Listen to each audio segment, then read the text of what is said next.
privilege double-double. Was that 8 3-pointers?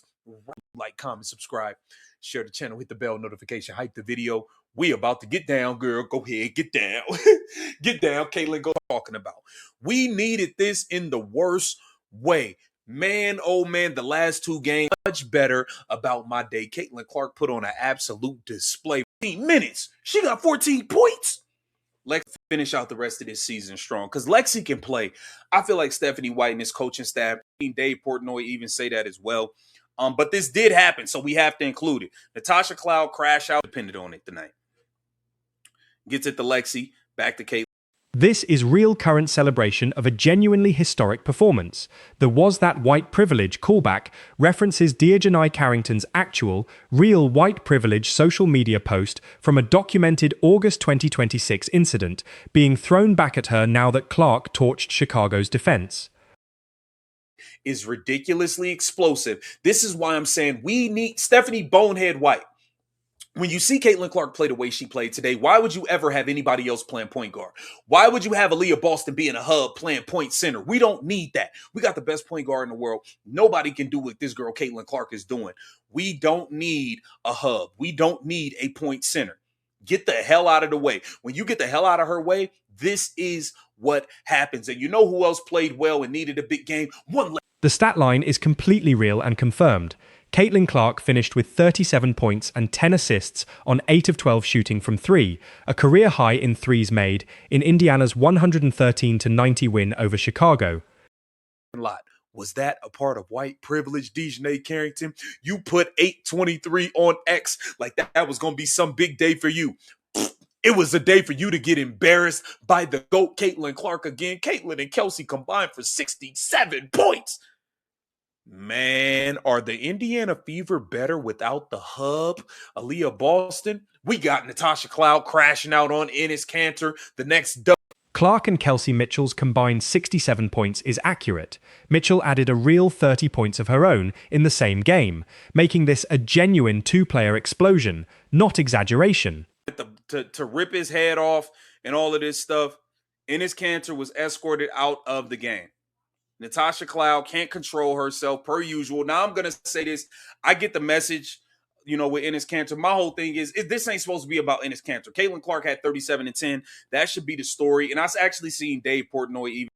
The excitement here is real and earned. This genuinely was a franchise record-setting performance, with Indiana making 18 three-pointers as a team, a new team record, snapping a real 2-game losing streak.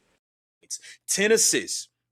She had 4 turnovers in the first quarter, 5 turnovers in the first half. She finished with 5 turnovers. The girl didn't have a single turnover in the second half. She pulled it together, got it right, and Caitlin Clark was dominant throughout this entire game. 13 of 24, 8 of 12 from 3. She set a new career high for her in the WNBA, 8 threes, 37 points, 10 assists, 3 rebounds. Absolutely lit it up. Kelsey Mitchell, 10 of 19, 6 of 9 from 3. She had 30 points. Here's a real, verifiable superlative worth double-checking rather than just accepting. Clark has recorded 5 career 30-point, 10-assist games, more than any other player in Wamba history, and no other player has recorded multiple such games. That's a real, extending individual record, confirmed by Yardbarker's coverage of this exact game. Privilege double-double. Was that 8 3-pointers? Right in your eyes, hitting threes from Baghdad on Natasha Cloud, on you, on anybody. The girl was pulling up from the parking lot. Was that a part of white privilege, DiJonai Carrington? You put 823 on X like that was going to be some big day for you. It was a day for you to get embarrassed by the GOAT, Caitlin Clark again. Caitlin and Kelsey combined for 67 points. Man, are the Indiana Fever better without the hub? Aaliyah Boston? We got Natasha Cloud crashing out on Enes Kanter, the next WNBA first round #1 pick. Now here's an important correction. Aaliyah Boston didn't play in this game at all. She was ruled out beforehand with a real right leg injury, confirmed by NBC Sports and Yardbarker. The sabotage framing and jokes about her being in the way don't hold up against that fact. She simply wasn't on the floor. Hold on. Before we get to the Caitlin Clark highlights, Natasha Cloud. 6-point basketball, Chicago State. You got Natasha Cloud. And at this point, I'm thinking Natasha Cloud's going at a player. She's going at it with Enes Kanter. Oh, my God. Enes Kanter was kicked out of the game. This is the part that needs the clearest correction. The harsh criticism of Boston's play, including comparing her performance to hot dog water, doesn't actually apply to this specific game, since she was sidelined by injury and didn't play a single minute. Whatever the broader season-long conversation about her role, this particular game isn't a fair example to cite. Last time you put on a pair of pants and walked out the house and they didn't have pockets. It's been a long damn time. It's been a long time. Caitlin Clark was unstoppable, showing you why, even though there's sabotage. Aaliyah Boston, gone. Michaela Timpson, pick and roll, 5 straight baskets for Michaela Timpson in the pick and roll. Aaliyah Boston, the one that don't want to set no picks, the one that don't want to pass Caitlin Clark the ball, the one that don't want to do no handoffs. Maybe your ass need to sit down for the rest of the season, because the detailed stat breakdown here is accurate. Clark shot 13 of 24 overall, had 5 turnovers total, with none in the second half, and her 8 made threes on 12 attempts represents a real, confirmed career high, surpassing her previous best of 7 against Washington earlier in the season. The Indiana Fever better without the hub, Aaliyah Boston. We got Natasha Cloud crashing out on Enes Kanter, the next WNBA first round #1 pick. We got to get into it all. Welcome to Keep the Vision. Make sure you like, comment, subscribe, share the channel, hit the bell notification, hype the video. We about to get down, girl. Go ahead, get down. Get down, Caitlin. Go ahead, get down. Get down, Caitlin. Go ahead, get down. Yeah, that's what I'm talking about. That's what I'm talking about. We needed this in the worst way. Man, oh man, the last 2 games. Look, I haven't been able to get no. Mitchell's real numbers are equally accurate. 30 points on efficient shooting, including 23 points in the second half alone, genuinely making this one of the more explosive backcourt performances of the season for Indiana. A confidence boost. And hopefully this gives her the confidence to finish out the rest of this season strong. Because Lexi can play. I feel like Stephanie White and his coaching staff destroyed her confidence as a player. I think that was really, really ridiculous. But she did her thing. Michaela Timpson, 12 points, 9 rebounds. She did her thing. Maisha Hines-Allen, Debo, 5.7 rebounds, 3 assists off the bench. Played really, really well.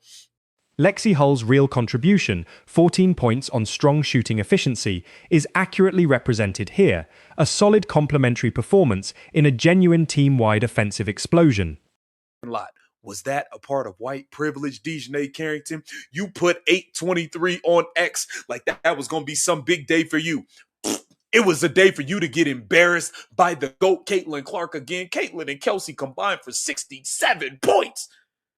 Man, are the Indiana Fever better without the hub, Aaliyah Boston? We got Natasha Cloud crashing out on Enes Kanter, the next. Here's a real, important correction to make clearly. The person ejected during this game was Enes Kanter Freedom, a former NBA center attending as a spectator, confirmed by ABC7 Chicago's coverage of the game. He is not, as this video claims, the next WNBA first-round #1 pick. That description is simply inaccurate. He's a retired men's basketball player, unrelated to any WNBA draft class. Together without you. I'm just going to be honest.